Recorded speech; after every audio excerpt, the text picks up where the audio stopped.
So, thank you for IOS Healthcare at IOSS Agency kasi even though hindi na-make out ni Papa, pero in terms of financial, malaking tulong pa rin to help on healthcare. So, yun lang, doon ko na-realize na aside for the insurance, it should have protection sa mga ganong pagkakataon.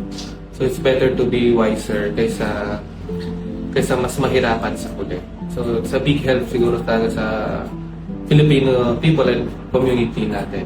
And highly appreciate siya and recommended sa mga kasamahan natin na Pilipino at lalo sa mga working na gustong protektahan din kung anong merong income na available or current savings. Kasi hospitalization lang, isang hospitalization mo lang, minsan nagbebenta ka na ng lupa, ng mga ari-arian.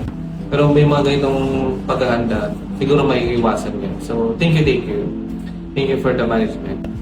Salamat po sa pagkakataon na ganito, mga oportunidad na ganito na talaga namang nakakatulong para sa mga kailangan.